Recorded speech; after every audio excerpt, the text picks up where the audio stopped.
जिंदगी में कुछ सफर ऐसे होते हैं जो सिर्फ मीलों का फासला तय नहीं करते, बल्कि वक्त का फासला भी तय कर जाते हैं। आज हम एक ऐसी ही याद की गहराई में उतरेंगे जो 50 साल गुजर जाने के बाद भी उतनी ही सच्ची, उतनी ही ताज़ा है। तो इस कहानी को नाम दिया गया है एक अविस्मरणीय सफर। ये सिर्फ एक यात्रा की कहानी नहीं है, ये दोस्ती की उस असली दौलत की कहानी है जो समय बीतने के साथ साथ और भी ज्यादा कीमती होती चली जाती है।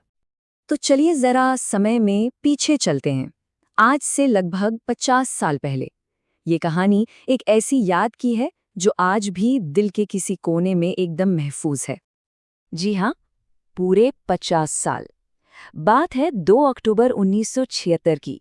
देखिए, ये दिन इतिहास में तो गांधी जयंती के तौर पर दर्ज है, लेकिन कुछ दोस्तों के लिए ये दिन उनकी जिंदगी के सबसे यादगार सफर की शुरुआत बन गया था।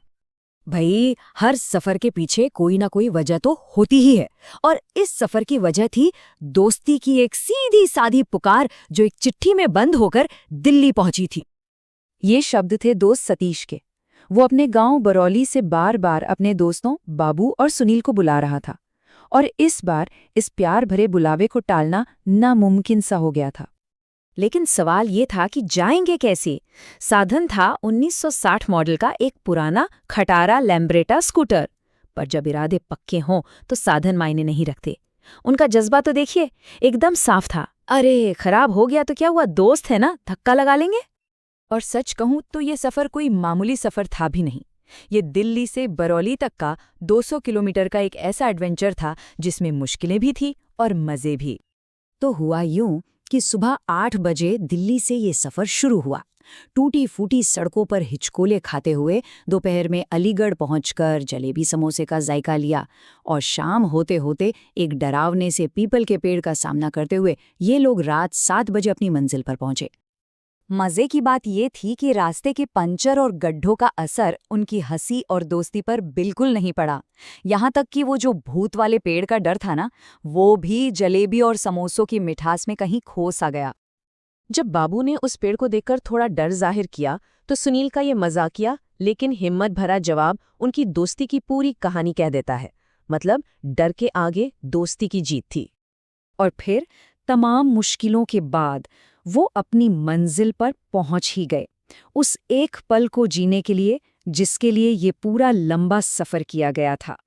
रात के 7 बजे थे और वो खटारा स्कूटर हाफते हाफते आखिरकार सतीश की दुकान के ठीक सामने जाकर रुका। दोनों दोस्त बुरी तरह थके हुए थे, लेकिन उनके चेहरों पर मंजिल तक पहुंचने की एक अलग ही चमक थी। और जैसे ही सतीश ने अपने दोस्तों को देखा, अरे, उसे तो अपनी आंखों पर यकीन ही नहीं हुआ। उसकी आवाज में हैरानी थी और आंखों में खुशी के आंसू। बस यही था एक दोस्त का अपने दोस्तों के लिए सच्चा निस्वार्थ प्यार। उनका स्वागत सिर्फ सतीश ने नहीं किया, उसके पूरे परिवार ने। उसके पिता लाला जगदीश प्रसाद ने, उसके छोटे भाइयों सत्यप्रकाश, प्रेम प्रकाश, राजू और पवन, सब ने बड़ी गर्मजोशी से स्वागत किया। ऐसा लग रहा था जैसे पूरे घर में एक अलग ही रौनक आ गई हो। अब कहानी उस मोड़ पर आती है जो शायद इस पूरे सफर का सबसे यादगार, सबसे खास लम्हा था। एक शांत और जादुई पल जो तीनों दोस्तों ने एक साथ जिया। जरा सोच कर देखिए वो मंजर। चांदनी रात है, नहर का किनारा है, पानी पर चांद की रोशनी चमक रही है, और गांव की रात की वो धीमी धीमी सुकून भरी आवाजें। इसी माहौल में तीनों दोस्त दिन भर की थकान के बाद दिल की बातें करने बैठे थे। बातों बातों में जब सतीश ने शर्माते हुए किसी खास से मिलवाने का जिक्र किया, तो दोस्तों के बीच की छेड़छाड़ शुरू हो गई। सुनील ने मजाक में कह ही दिया, अच्छा, तो चिट्ठियों का राज ये है। आखिर ऐसा कौन है जो बरौली की नहर से भी ज्यादा प्यारा है? और बस उसी एक पल में उनकी वो मिली जुली हंसी पूरी नहर के पानी में गूंज गई। उस खामोश रात में जैसे संगीत घुल गया। उस पल में न कोई गरीबी थी, न कोई अमीरी, न कोई मुश्किल, बस दोस्ती का एक अटूट सच्चा बंधन था। तो अब कहानी घूमकर वहीं वापस आती है जहां से हमने इसे शुरू किया था। 50 साल बाद वही कहानी सुनाने वाला इस सफर के असली मतलब के बारे में सोच रहा है।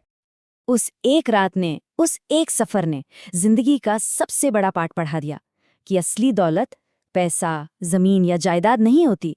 असली दौलत तो वो दोस्त होते हैं जो हर सुख दुख में आपके साथ एक चट्टान की तरह खड़े रहते हैं।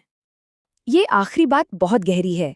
वक्त के साथ पैसा, घर, जमीन सब हाथ से निकल गया, लेकिन वो हंसी, वो आंसू और दोस्तों का वो गले मिलना, वो सारे एहसास आज भी दिल में वैसे के वैसे ही ताज़ा हैं।